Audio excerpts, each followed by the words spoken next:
So this is a quick tutorial on what I'm calling the CPM Generic Overlay. And so what you want to do is you just go to the CPM website, get all logged in, and it should look like this.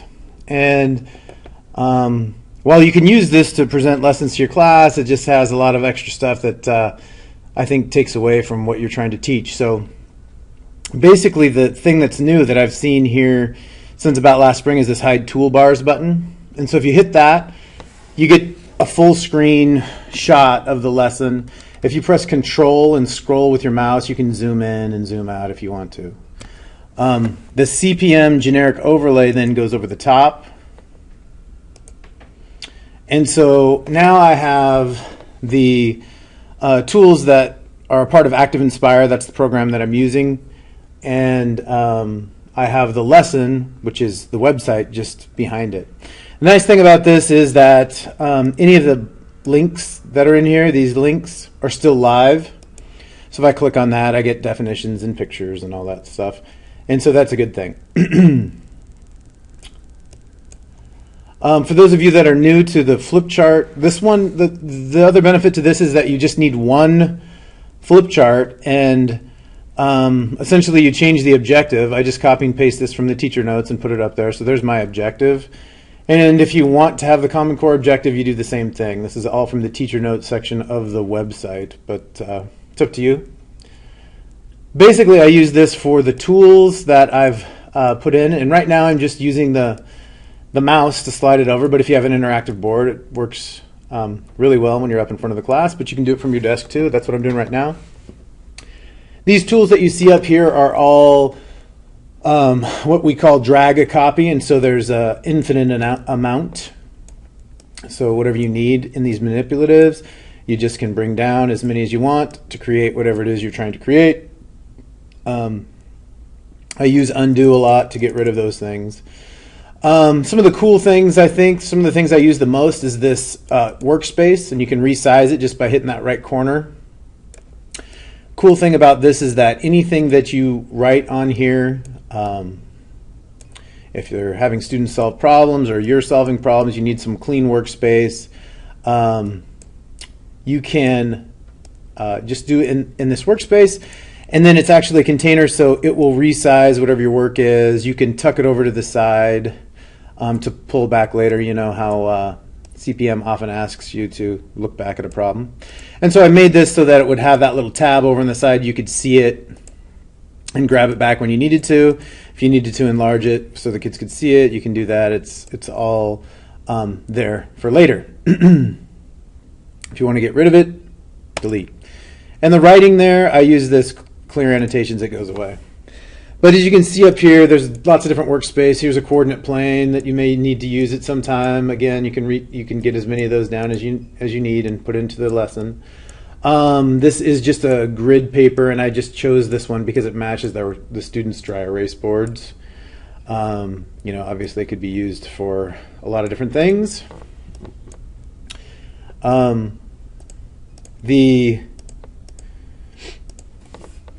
This is a number line. Again, from time to time they call on needing a number line, and that's a way that you can have one at your ready, manipulative, ready to go. Over here, these are 21st century skills, I'd say. They're different programs that you can use. They're web-based. You don't need an app for these. Show Me you might need an app for, but this Padlet's a really cool one. Just you can click on this link, it'll take you to the Padlet website, and then they'll explain how to use that. But it's really good for students to be able to interact with the lesson.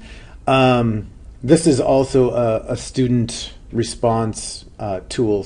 But those are things you can check out anytime. These are links to the CPM websites, to their e-tools, Common Core standards, obviously glossary strategies, those sorts of things.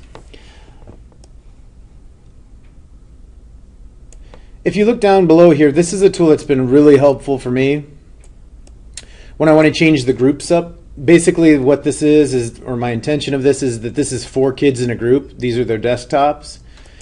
I've created a color and a shape to go with each of the roles, and then I can just simply spin this around and then their roles change. So the kids don't move. You don't have to do anything from day to day. You can just spin this, and their roles change based on where the shape is and what the color is, so they can match that up. So this has been really helpful. It gets me in and out of groups really quickly. You'll see me going down to the bottom of this toolbar here. I often am pressing undo or reset. Those sorts of things are just kind of habits, because you have to remember that this is a document. It's a working document, this tool, the CPM Generic Overlay. And so anytime I click save, it would save anything that I had left on the screen, any of those other pages, so or images or things like that. Mathematical practices. It's just built in, so you can have a discussion on what those things mean. It's nice and handy to be there. Sentence frames. This is a generic tool. You may want to use these from time to time.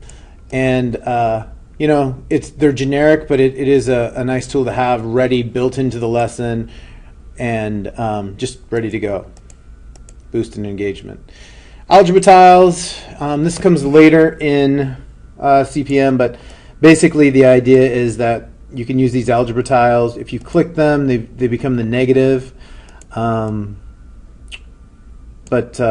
You'll see, I think it's probably chapter 8, chapter 9, somewhere around there.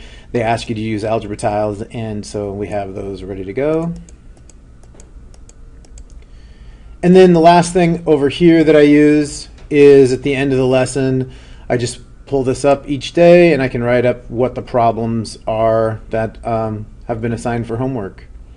And so this is just kind of a quick rundown on how to use the CPM Generic Overlay. You can obviously change whatever the lesson is behind it from the website.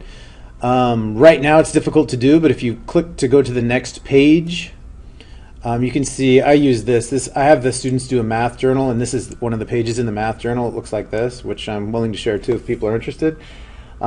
They record the language objective, any vocabulary, sentence frames that we might use that day. They circle their role so they're not confused. Once they know what role they are, they have it circled there. It's also nice when I'm coming around to the groups, I can see the role without asking who's who or figuring that out.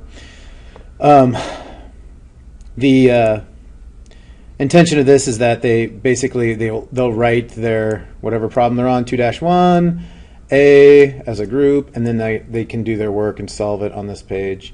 And they keep them. It's a journal of about, I don't know, somewhere around 100 entries.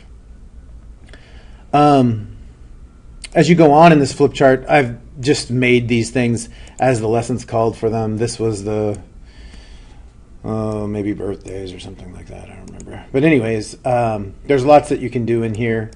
But it's really the intention of this is all for that first page. I mean, this is the key to the operation with all those tools that are built in. And this is I've minimized the overlay, and I can go back to show toolbars and go on to the next lesson. Again, I'm hiding toolbars and bringing the generic overlay back over the top. Since this is the second page in the flip chart, I would go back a page, and I'm back in business as far as moving on to the next lesson. So you can see I'm on the next lesson. I need to change the objective for this lesson, but everything else, the tools, everything's there. It's worked out pretty well. It saved a lot of work from me cutting and pasting into the flip chart all the other pages. So if you're interested in this or you need more information, let me know. And if you're interested in the journal or having a copy of this document, the generic overlay, let me know. Good luck. Happy CPMing.